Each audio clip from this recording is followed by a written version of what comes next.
Hello all, welcome to the Scientia webinar on CSIR UGC Net Physics Orientation. So, people will have many questions about this exam. How many times this exam is conducting? In a year, 2 times this will conduct in June and in December. How many attempts are allowed? There is no limitation for attempting for net exam. So, you can attempt till you are qualifying this exam. Is there any age criteria? Yes. For JRF, there is age criteria and maximum age is 28 years for general category. And there is relaxation for OBC and the other categories. This question paper consists of two languages. One is Hindi and English. So you can application fee opt for OBC and 50 for SC/ST. And for which subject this seats exam for science subjects, that is 5 subjects, and our subject is also that is physical science. So don't be confused about. So our exam, the physical science.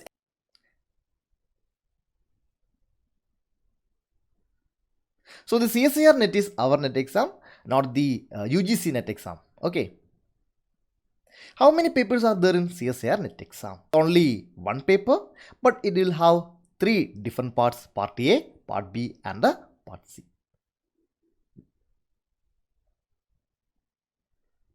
Before going to attempt an exam, you should be this. There are 23 IITs in India and 31 NITs in India, 47 central universities, and 9,935 state and deemed universities. So your are from some private colleges or some affiliated colleges. Okay, so students or pupils.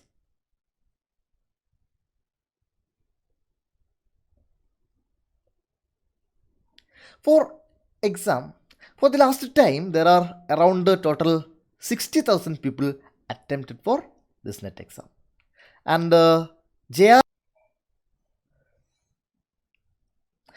JRF net, CSIR. So there and around 444 people qualified JRF exam by CSIR, and another 327 people also qualified JRF. This is given by UGC. So these are funding agency. You know, the JRF is a fellowship. So this fellowship amount is given by CSIR for this for fee.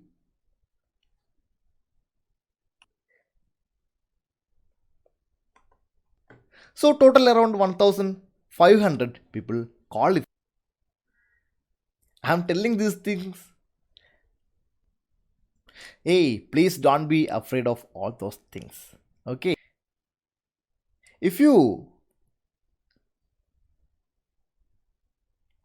were feared of these things, sometimes. Hey, don't be feared of all. Don't be afraid of all those things. Don't be afraid of all these things. Okay.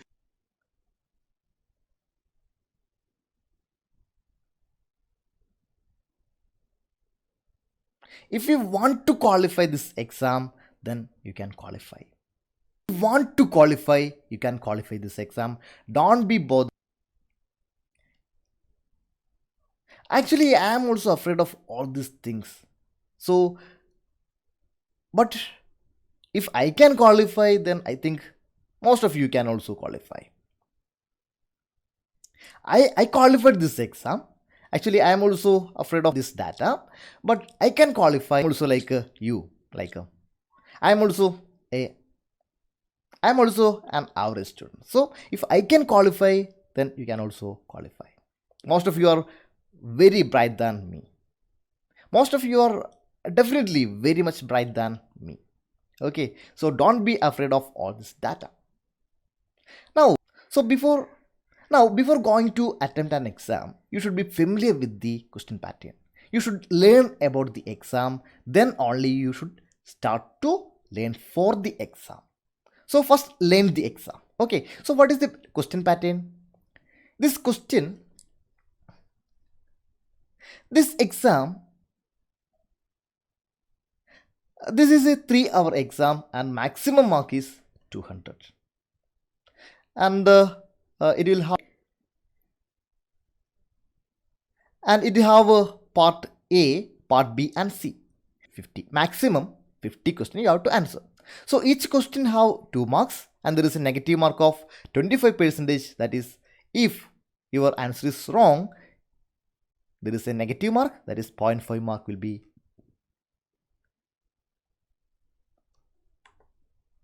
part A. And how much time you can spend for each question? See, this is a 2-mark question, so you can spend maximum 2 minutes. Okay, so for this part A, you have to spend only 30 minutes, maximum of 30 minutes. Okay, next part B. Part B contain total 25 question, but you have to answer only 20. And each question contains 3.5 marks and there is a negative mark of 25%, that is 0.875, and total mark from part B session is 70 marks and the maximum time you can spend for attending question from part B is 1 hour. Now part C. Part C consists of 30 questions, total of 30 questions, and you have to attempt only 20. Each question contains 5 marks and if your answer is wrong, then you will lose around 1.25 mark. Actually, it's not 1.25. You see, when you are attempting an question from part C, what you are expecting 5 mark, right? But if your answer is wrong, then what will happen? You will lose this 5 mark and you will lose this 1.25 mark also. So you will lose around 6.25 mark in total. Okay, that means attending questions in part C is like playing ladder and snake. So if you got ladder, see, you will get 5 mark, but if you got snake, you will lose around 6.25 marks. Okay, so when you are attending the part C questions, be careful. Now we can discuss more about part A. In part A, there are 2 types of questions. One is numerical ability and other is logical reasoning. Under numerical ability, there will be different questions regarding numbers, probability and arrangement, distance and directions, finding the value of x, average value, monetary problems, calendar problem, clock problem, moving train, series formation, etc. So you should be little bit experienced with all this kind of questions. Then only you can find out the correct answer within 2 minutes. I told you, for each part A question, you can spend maximum of 2 minutes. And here maybe these questions, calendar problem, clock problem, moving train problem, series formation, these are very typical questions. In most of the exam, they will ask some questions from these topics. Now next is logical reasoning. In logical reasoning, some questions are related to data interpretation. So they will give some graphs or something and they will ask to find out some other data, related data. And the observational ability, logical puzzle, geometry, mensuration and the quantitative comparison. So my recommendation is you should prepare for part A at least 70 hours. That means I think you can spend 10 hours a day to prepare for this NET exam.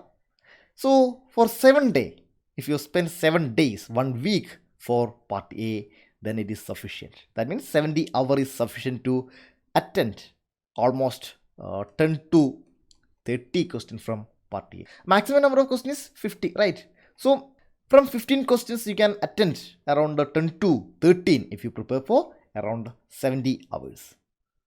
Sometimes people think, okay, I'm not learning part A, I will learn part B and part C. So it is purely subject. So I will learn subject and I will make this mark. That is, the part A mark is 30 mark, right? So I will cover this mark by learning subject from part B and part C. But I am telling part A is very important. I tell you why. Okay, so now we can make some rough calculation of marks. So there are total 15 questions and suppose you answered 10 questions as correct.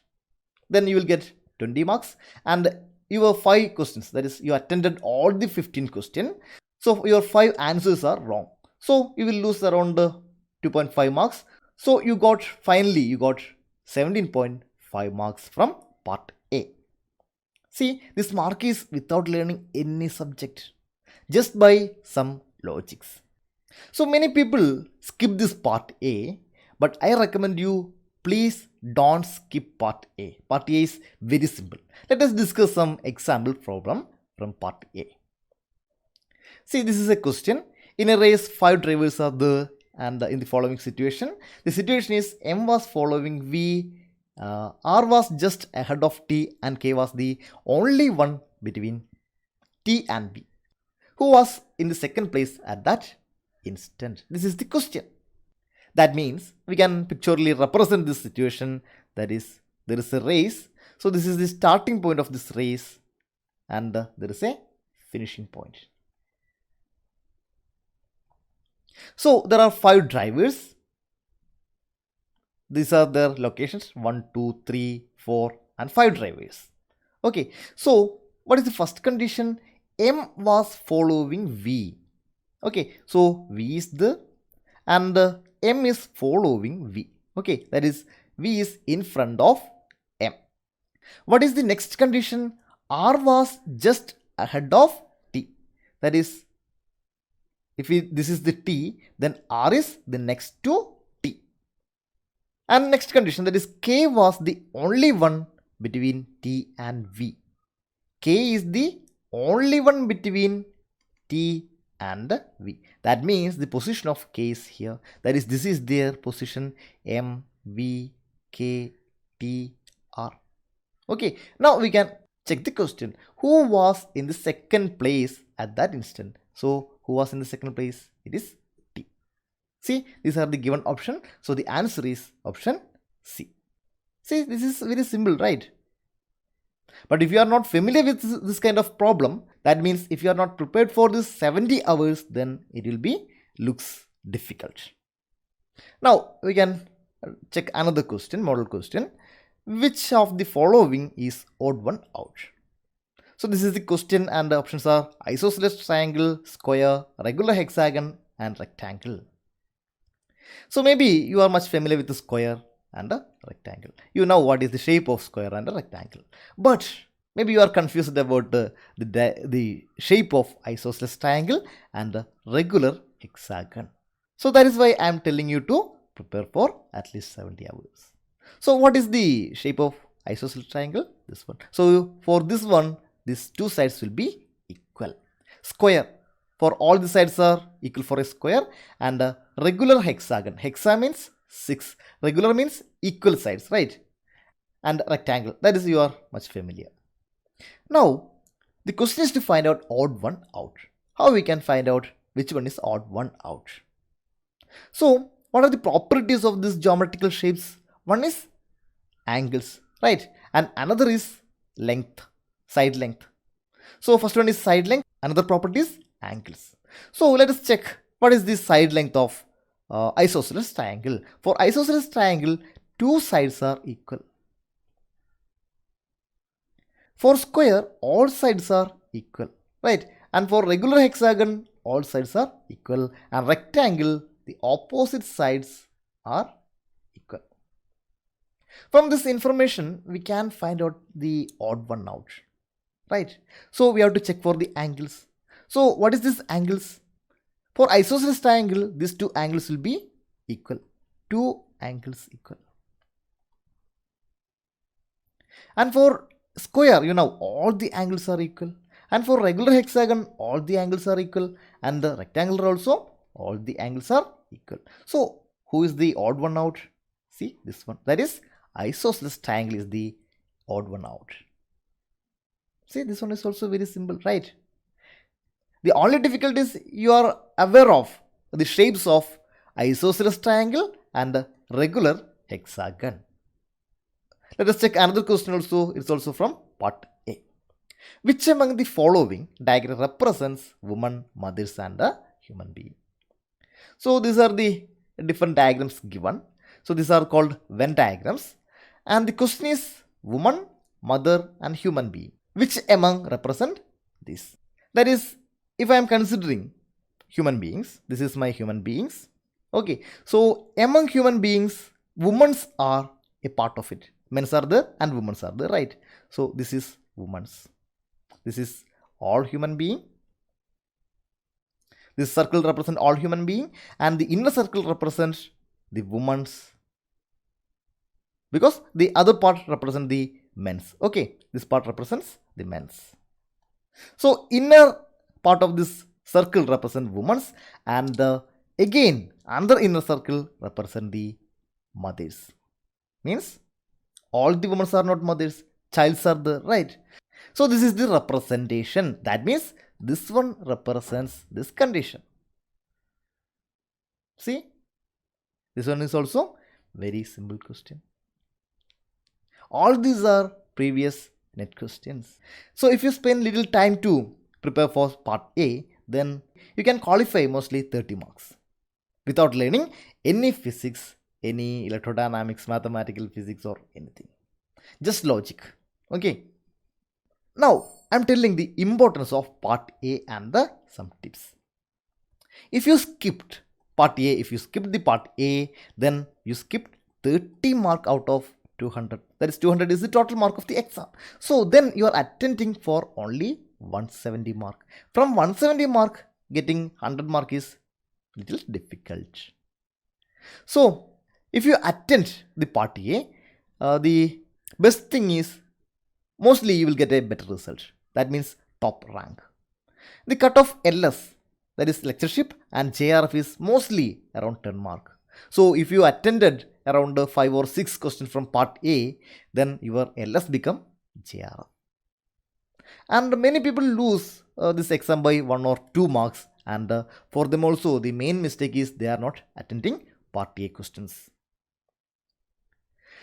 So in part A question, almost 7 to 8 are easy question, and 5 to 6 are medium level questions, and there will be other some questions which is difficult level questions. Difficult means they are difficult to solve in 2 minutes, because I told you you can spend maximum of 2 minutes for each question from part A. So see, from this question itself, around 15 questions is over. See, you have to attend maximum of only 15 questions. So from 20 questions, you will get around 7 to 8 easy questions and 5 to 6 medium level questions. So it is not difficult to get minimum of 20 marks from part A. This is the much easy part of the CSIR NET exam. So please don't skip. How to practice? The best way is how to take the previous question paper and solve all the questions. There you can see many patterns are repeating. So identify those patterns and find out the necessary equations or logics to solve those questions. Now we can move to part B. In part B, the main subjects are mathematical methods of physics, classical mechanics, quantum mechanics, electromagnetic theory, thermodynamics and electronics. See, all these topics are familiar for you. I think you are learning these subjects from degree onwards. So the part B questions are relatively simple questions. Its mark is only 3.5, right? Now we can check the syllabus of these subjects. For mathematical method of physics, the questions from vectors will be there, matrices will be there, differential equation, Taylor and Fourier series will be there. I think everyone is much familiar with the vectors, because everyone is learning from +2 onwards, right? Matrices and differential equations. And maybe you are not much familiar with the Taylor and the Fourier series. Okay, leave it. But you are familiar with the vector matrices and the differential equation. In the case of classical mechanics, the stability analysis, rigid body analysis, Lagrangian, Hamiltonian, special theory of relativity. I think most of the topics you learned in your degree itself. Maybe you are not familiar with the Hamiltonian. Okay, that is the one you learned in your post-graduation. But all other topics you are much familiar, right? And the quantum mechanics, de Broglie, Schrodinger equation, uncertainty, angular momentum. Here, little unfamiliar one is angular momentum only. Electromagnetic theory, Gauss's law. You are learning this Gauss's law, Biot-Savart's law from +2, and Maxwell's equation degree. And dielectrics also you are learning in degree level. Okay. And in thermodynamics, thermodynamic potentials, ensemble, canonical, microcanonical, and grand canonical ensembles, Bose Fermi gases. So maybe you are not familiar with this thing. But all these potentials and all are, I think, very much familiar, right? And for electronics, diode, transistor, op-amp, analog to digital, and digital to analog converter. So most of the topic from part B are much familiar for you. You are learning it from plus 2 level, and most of the topic you covered in degree level. Now we can cover some of previous questions from part B. So the first question is, a particle moves in 2 dimensions on a ellipse x square plus 4y square equal to 8, and at a particular instant it is at the point xy is equal to 2 1, and x component of its velocity is given, that is 6, and then y component this velocity is. That is the question. How we can solve this? See, a particle moves in 2 dimensions in a ellipse, right? So this is the ellipse. So for ellipse, it will have 2 axes, this x-axis and this is y-axis. And a particle is moving in this one, right? So this is our particle and it is moving in this ellipse. So at a particular point, that is xy equal to 2 1. So x is 2. So this is the position, that is xy equal to 2 1. So at this position, its velocity, that is x component of velocity. So see, this is its velocity and we can resolve it into 2 components. One is x component, that is vx, another is vy, y component. Okay, so vx component is given, that is equal to 6, and the question is to find out what is the vy component. See here, I think you know what is vx. Vx equal to dx by dt, and what is vy? Vy is equal to dy by dt, and vx is given, that is 6, and the question is to find out vy, right? And there is a equation is given, ellipse equation is given, that is x square plus 4y square equal to 8. So we have to find out vy. So to find out vy, what do you have to do? We have to find out dy by dt. So we have to take the derivative with respect to type on both sides. That is what we get. We get 2x dx by dt plus 4 into derivative of y square, that is 2 into y dy by dt equal to derivative of constant, that is equal to 0. Here dx by dt, that is we know what is it? That is vx, that is given, it is equal to x, and the question is to find out vy, that is this one, right? At x equal to 2, x equal to 2 and y equal to 1. So we have to substitute all these values in this equation so we can find out vy value. See, only unknown thing is vy only. So we can substitute these values, that is 2 into dx by dt is 6 plus 4 into 2 into y equal to 1 into dy by dt, that is vy equal to 0. That is what we get, 24 plus 8 vy equal to 0. That is, we can rearrange this equation, that is vy equal to minus 24 by 8, that is equal to minus 3. So we got the answer. See, this is just a differential only, nothing is there. So you got 3.5 marks, right? And now let us check another part B question.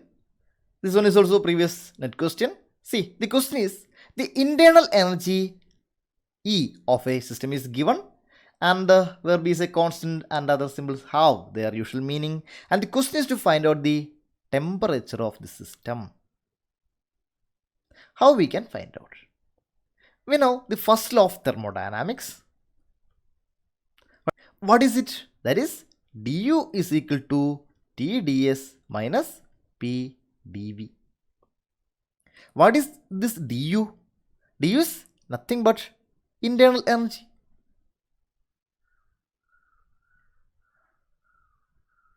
Right, here the internal energy is given. What is that? Internal energy is this one, that is B S cube by Vn. Now, the question is to find out the temperature, right? You have to find out temperature. How we can find out the temperature from this equation? Suppose if you are rearranging also, then also this P and dV term will come. So, here we know du is equal to T ds minus P dV.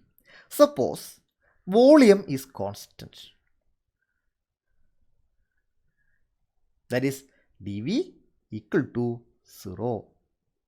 That means du at a constant volume is equal to T ds. So from this equation we get T is equal to dou u by dou S, that is partial derivative of u with respect to S at constant volume. That is, we got the equation to find out the temperature. That is, we have to take the derivative of internal energy with respect to S. So what we get? This is our internal energy. Here it is represented as E. So T is equal to dou E by dou S at a constant volume. So that means we have to consider this volume as a constant term. That is, T is equal to dou by dou S of B S cube by Vn.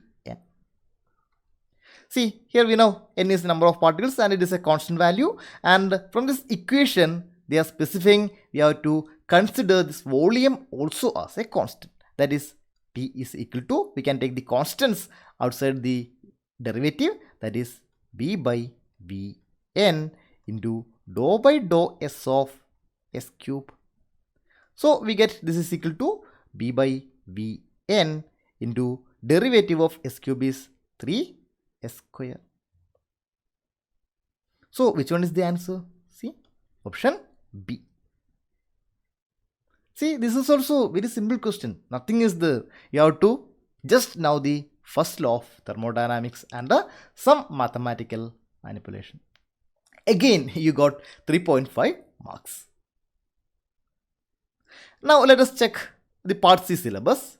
In part C, mathematical methods of physics is there, classical mechanics is there. So these subjects we already discussed in part B also, and some additional subject, that is atomic and molecular, experimental methods, condensed matter and nuclear and particle physics. These portions is only in part C. Okay, so let us check what are the part C questions from this subject. From mathematical methods, Green's functions, partial differential equation, tensors, group theory. I think you are familiar with the tensor and the partial differential equations, and mostly Green function also. Maybe you are less familiar with the group theory, but other things you are familiar very much. Okay, and for classical mechanics, phase space, Poisson bracket, canonical transformation, electromagnetic theory, waveguides, retarded potential, radiation, dipoles. Quantum mechanics, spin orbit coupling, fine structure, WKB approximation, scattering and Klein-Garden equation. Okay, so these subjects you are learning only in MSc. Thermodynamics and statistical mechanics, phase transitions, dia, para, ferro, magnetic orders, Ising model, Bose-Einstein condensation, LS and JJ coupling from atomic and molecular physics, vibration and Raman spectroscopy, selection rules. Okay, and from electronics, curve fitting, op-amp, impedance matching of the circuits. From condensed matter, lattices, Drude model, superconductivity, band theory.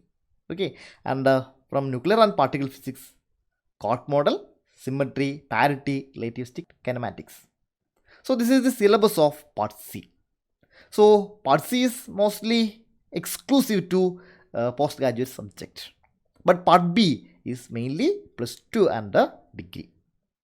So the part C is little more difficult, that is why they are giving 5 marks for each question. Now let us check some question, part C question.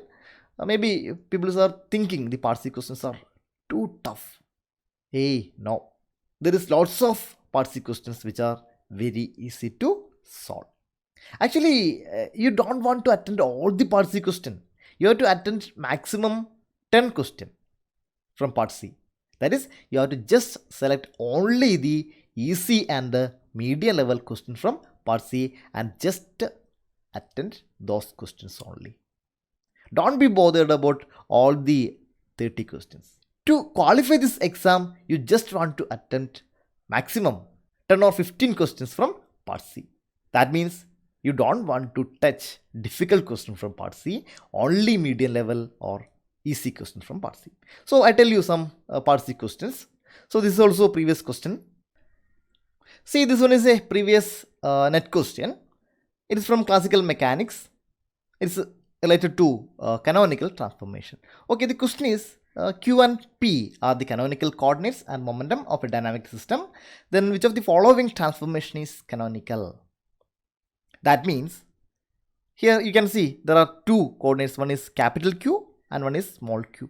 So this canonical transformation is a coordinate transformation from old set of coordinate QP to some new set of coordinates, that is capital Q and capital P. And what is this meaning of a canonical transformation? If you are doing this canonical transformation, then the physics is preserved. Okay, let us check. What is the condition for canonical transformation? The condition for canonical transformation is Poisson bracket of this coordinate QP, that is new set of coordinate QP is equal to, that is 1. What is this Poisson bracket of QP?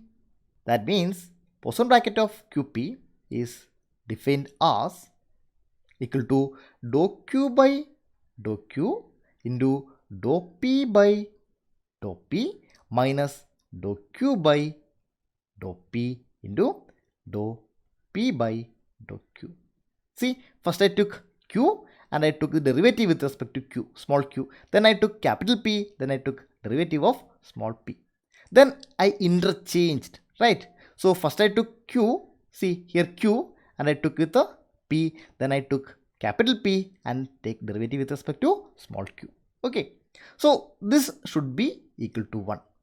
If this coordinate transformation, these two equations satisfy this condition, then we can say they are canonical transformation.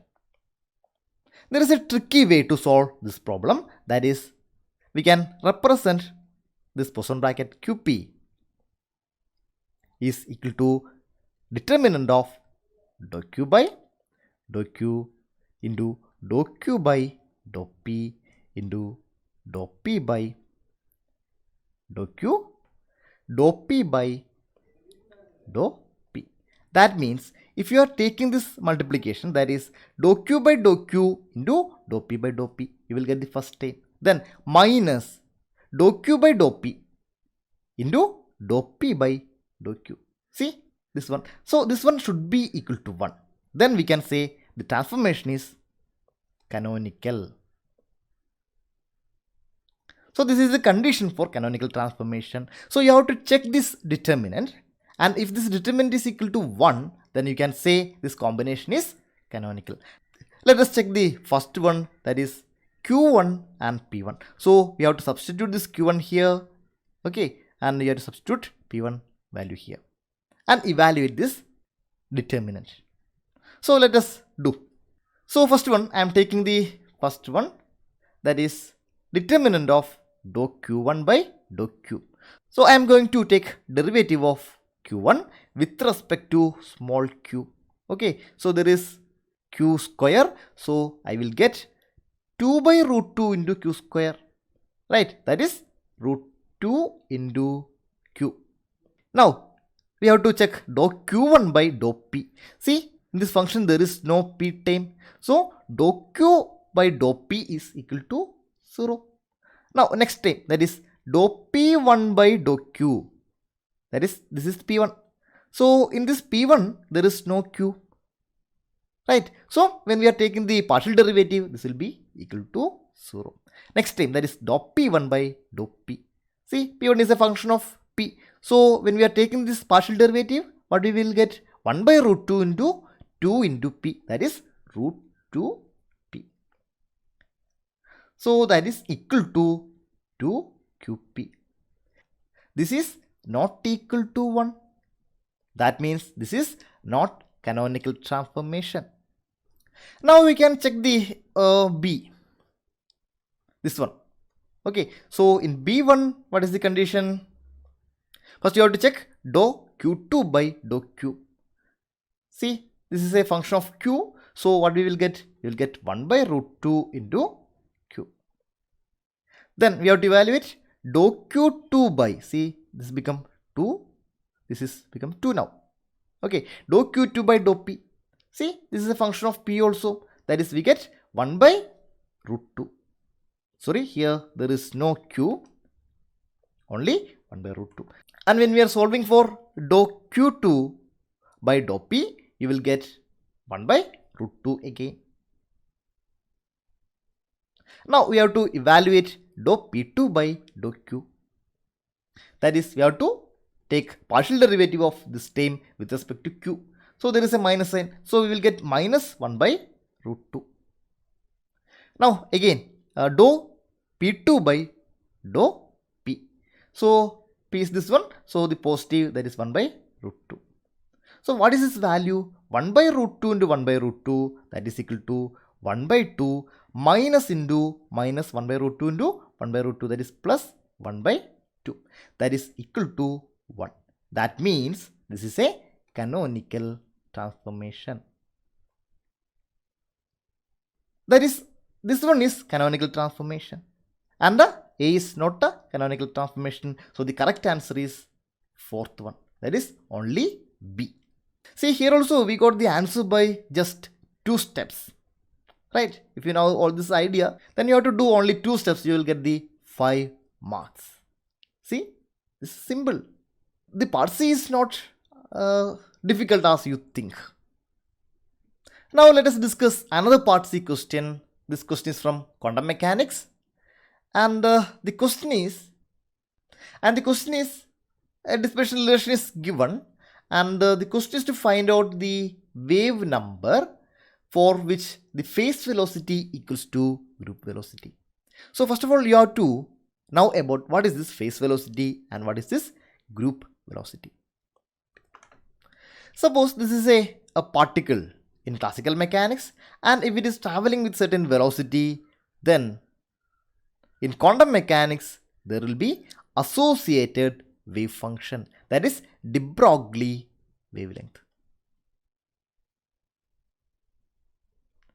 That is a matter wave. Associated with the matter, there will be a wave that is called de Broglie wave.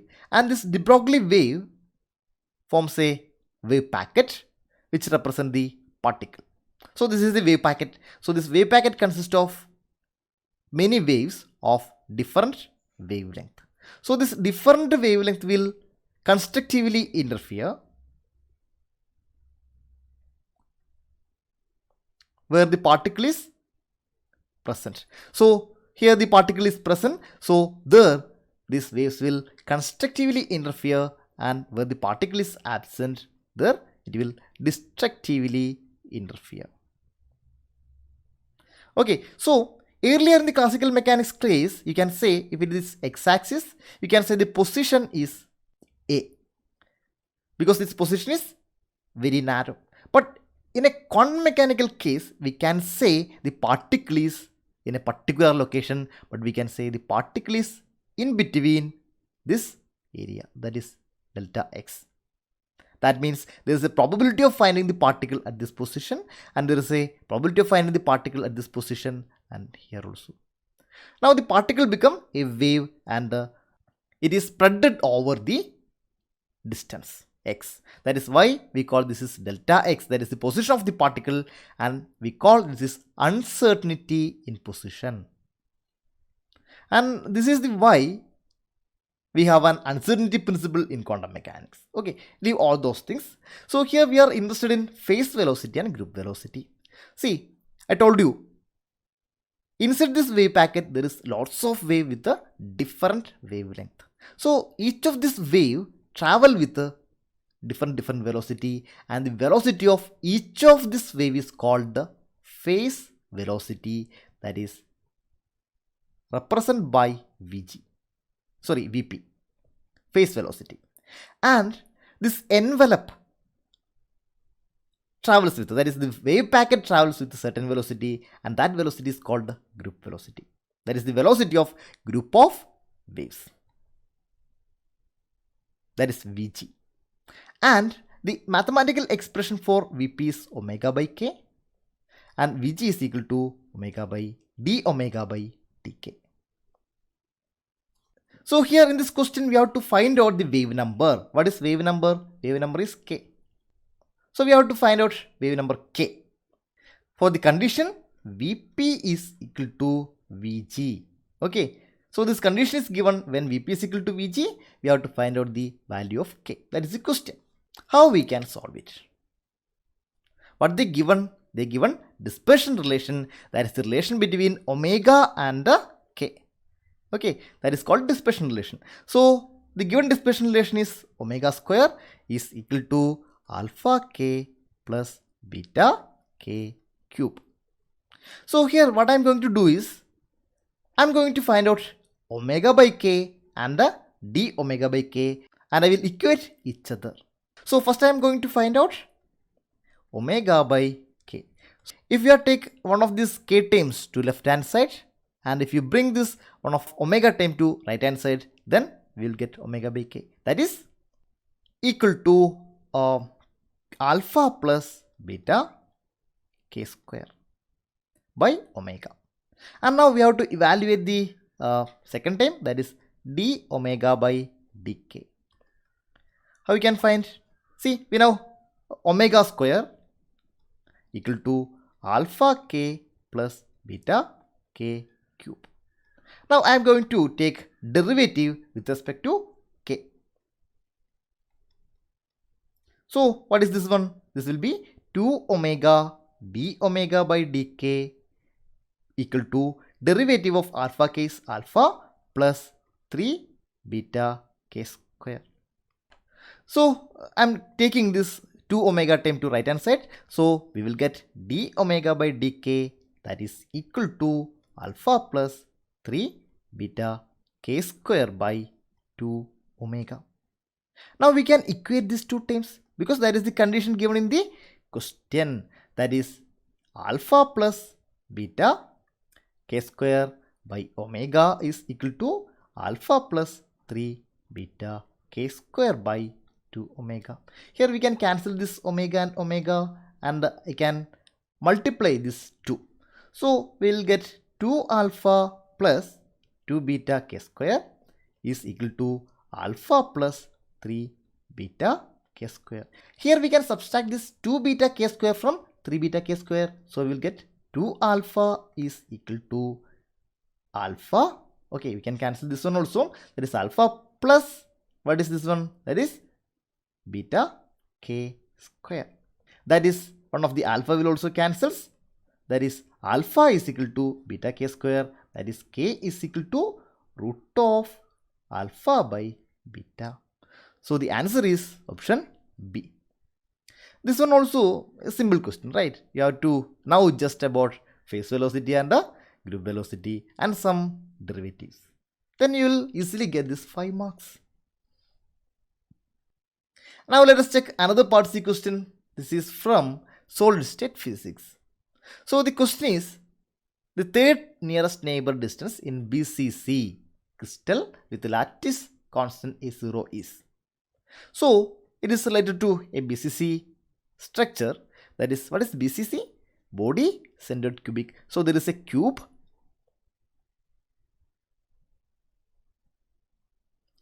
Let us consider this is a cube. So for this cube, for all the sides there will be atom.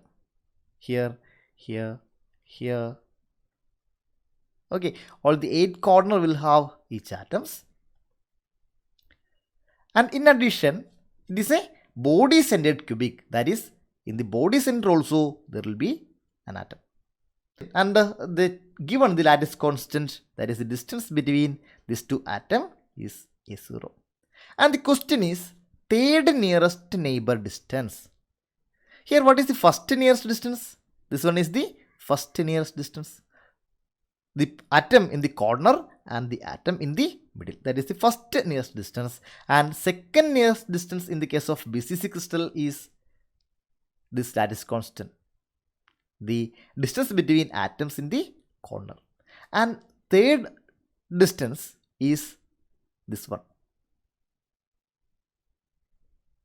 Third nearest neighbor distance. That is the distance between atoms in the diagonals of this plane. So, what is the value of this one, this length? That is, we know the Pythagoras theorem. That is, this is a square, right? And each side is A0. This side is also A0. And we have to find out the diagonal length. This one. That is nothing but Pythagoras theorem, right? That is, this distance is equal to root of A0 square plus A0 square. That is equal to root 2 A0 square. That is equal to root 2 A0. So this is the answer. See, very simple. Nothing is there. If you learn this solid state physics thoroughly, then in your memory itself, you will have this value. Therefore, you don't want to do this much calculation also. But even you don't know anything, but you know a little bit about BCC structure, then also you can solve this question. See, the Parsi questions are not as difficult as you think. There is lots of questions are very simple question. So the only thing is you have to identify the easy and medium level questions and attempt. Now let us check how many questions you have to be attend to qualify this exam.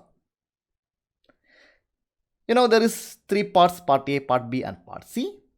Suppose in part A, you attended 13 questions. That is, maximum is 15. But you attended only 13 questions. And in part B, you attended 16 questions. And part C, you attended 14 questions. Definitely all the answers are not correct. So, correct answer for part A is only 10. And part B is only 12. And part C only 10. Okay, so you got around 112 marks. Now, see, there is a negative mark. You made some errors. So, 3 answers are wrong from part A and 4 answers are wrong from part B and 4 answers are wrong from part C also. So, there will be a negative mark of minus 10. So, finally, you will get a mark of around 100 marks. See, this 100 mark is most of the time sufficient to qualify NET or JRF. But the cutoff mark is not fixed. It will vary. If the exam is very simple, then cutoff will goes up. And if question is very tough, then it will come down to around 70, 60 or that range. So when you are attending the questions, you attend at least 13 questions from part A and 16 questions from part B and 14 questions from part C. That means you have to attend only the easy or medium level questions. No need to touch the difficult questions. But to identify the easy or medium level question, you should know the subject thoroughly. Okay. Now the question is how one should prepare. What is the subject priority? Which subject I should learn first? And to which subject I should give priority? First one is classical mechanics, quantum mechanics and electrodynamics. And when you are starting to learn this subject, it is better to start from classical mechanics, then move to quantum mechanics. And you can learn electrodynamics after this or before that, no problems, because classical mechanics and quantum mechanics are related historically, and some operators in quantum mechanics are derived from classical mechanics. For example, we know the energy equation in classical mechanics, that is E is equal to kinetic energy plus potential energy. In quantum mechanics also there is a energy equation, that is Schrodinger equation. The Schrodinger equation is nothing but analog of energy equation in classical mechanics. So if you know the classical mechanics, then you can easily derive this Schrodinger equation. And we know angular momentum, components Lx, Ly and Lz, etc. And in quantum mechanics, there we will discuss Lx cap, that is operator, quantum mechanical operators. And in classical mechanics, we deal with the Poisson bracket. And in quantum mechanics, we deal with the commutator bracket. These things are related. Okay, so it is good to start with classical mechanics, so you can relate many things in quantum mechanics. And this electrodynamics don't have any direct relation between these two, so you can learn it at any time. So the priority subject is these three: classical mechanics, quantum mechanics, and electrodynamics. From these three subjects only, there will be question of more than 100 marks. So don't skip any of this subject, because this is very, very important. And also this subject is very familiar to you. Classical mechanics you are much familiar. Quantum mechanics you are learning it from a degree level. Electrodynamics also you are learning from +2 level. Okay, so these subjects are very familiar to you, and therefore you can easily learn these subjects. So first learn these three subjects. Second one is less interesting subject. So it is better to learn mathematical physics, because all the questions are problems, right? So we need some mathematical tool to solve the problem from classical mechanics, quantum mechanics, and electrodynamics. So if you are good in mathematics, then you can easily solve the question from classical mechanics, quantum mechanics, and electrodynamics. Because earlier case also, we want to know only Vp and Vg. Okay, this is from quantum mechanics. But just knowing this equation, omega by k and d omega by k, no use. You have to know the mathematical manipulations. Okay, then only you can find out the final answer. If you don't know the mathematical manipulations, then just by knowing this Vp equal to omega by k and Vg equal to d omega by k never help you to crack the exam. So mathematical physics is very important. That is the tool of physics. Without tool, how one can work? That is the question. Okay, so second priority is mathematical physics. And third one, choose the topics which is included in part B and part C. So that is thermodynamics and statistical mechanics and electronics. Because the questions from thermodynamics will be there in part B and also in part C. For this one also the situation is same. See, now itself it is around 6 subject, right? This 6 subject is sufficient to qualify this exam. If you learn this 6 subject thoroughly, then it is sufficient to qualify the exam. Because you don't want to attend all the question. You have to attend only 16 questions from part B and only 14 questions from part C. Actually not 14, just 10 questions from part C and just 12 questions from part B. So don't want to learn everything. Actually there is 9 subject in your syllabus, but by learning this 6 subject you can qualify this exam. And if you want to learn the other subject, then you can learn nuclear and particle physics, condensed matter physics, atomic and molecular, and experiment method. Because for this subject, from each of this subject, you will get maximum of 1 or 2 questions.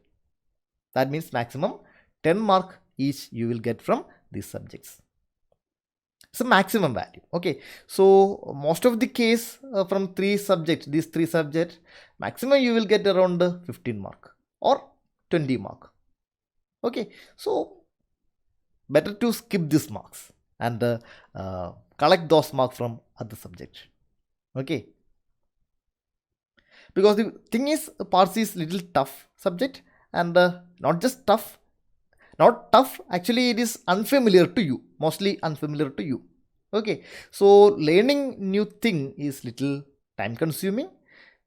So my recommendation is you learn what you already know.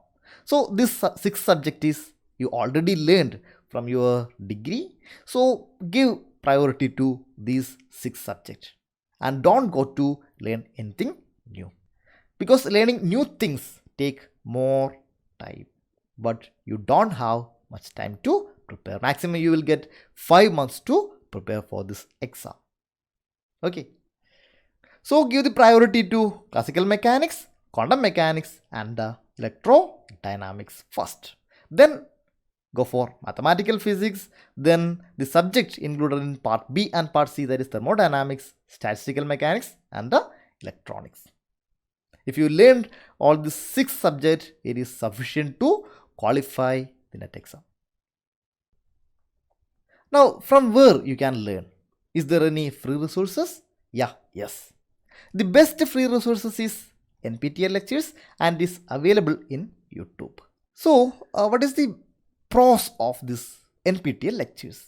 These are lectures from best faculties from various IITs. So, these are best theory lectures.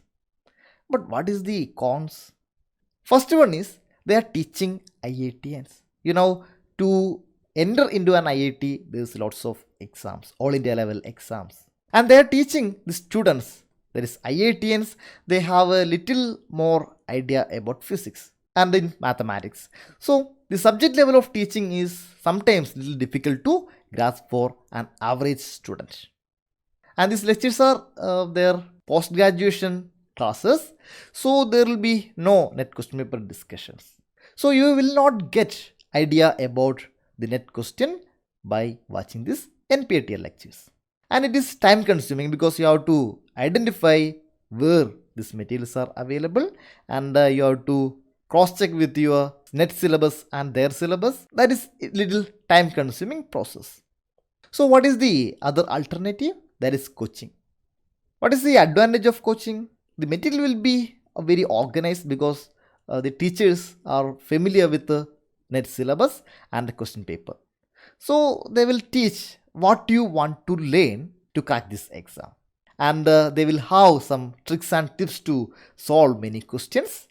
And they will cover only the necessary subject area because everyone's brain is small. So if you are learning unnecessary things and your brain storage is full, then it will not help you to crack the exam. So they will cover only necessary subject areas so you can easily revise those subject areas. And they will teach mostly from ground level. So, when you are learning electrodynamics from Griffith, you can see he will discuss some equation. Then he will discuss some ideas, concepts. Then he write another equation. So this equation is evolved from the previous equation, but there will not be any step. The reason is, in between only some mathematical manipulation, squaring, adding, subtracting, integrating, differentiation only. So what he is thinking is, the physics students know about the tool, that is the mathematics. So if you give the ideas, the students can do this necessary integration or differentiation or other mathematical manipulation and they are able to reach to the next step. But the reality is, most of us are not that much good in mathematical manipulations. So when these teachers, IIT professors teaching their students, IITians, they will skip most of these small derivations. Therefore, sometimes you will not get the idea. It is much difficult to grasp the concepts. But when in coaching classes, they know why you are taking coaching, because you don't know that subject in that depth. So they will teach from some ground level. Okay. And motivation in the sense, coaching is little expensive. That is, you are paying someone to teach them. That is, you are spending some money. See, in YouTube lectures, this NPTEL lectures are YouTube lectures. There you don't want to give any money. So you will not feel any loss if you didn't watch these lectures. But if you join in a coaching center and you paid some 10,000 rupees, then you will not miss any class. Because making 10,000 rupees is not easy for most of the peoples. So they value the money and so they never miss to attend any of these classes. So it will act as some kind of motivation to learn.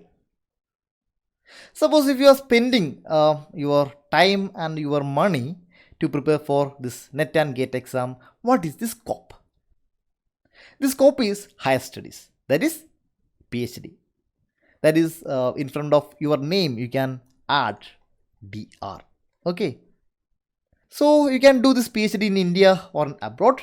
To go abroad, you have to write one exam, that is GRE exam. Okay, so this exam is also based on physics, subject physics. Now, if you are plan to do it in India, then the best chance is JRF. That is, if you got good rank in NET exam, you will get JRF. That is Junior Research Fellowship, and this fellowship is around 31,000 per month. And if you living outside the hostel, that means you rent a house. Okay, so the government will give you the house rent allowance, and the contingency around 20,000 per year will be allotted to you to purchase books, pens, and hard disk and other things. And second one is GATE. If you qualified the GATE, then you can join in IITs for PhD. So then also you will get the fellowship of 31,000 per month. So this is some of our enjoyments in campus. So the campus life is very interesting. I know many of you are missing your campuses right now, right? Many of the campuses are politically very vibrant, and there will be lots of cultural programs, so you can enjoy your youth. At the same time, you can do a PhD, and at the same time, you will get a good fellowship, so you can manage your home and all things. Okay, so everything is there. Enjoyment is there, DR is there, higher studies is there, money is there. Okay, so this is a good thing, right? And you will get your campus life back. Okay, so this is a good thing to qualify NET or GATE exam. That means 31,000 per month. And you can go some trips with your friends. Okay. And we think this webinar is helpful for you. And thank you, everyone.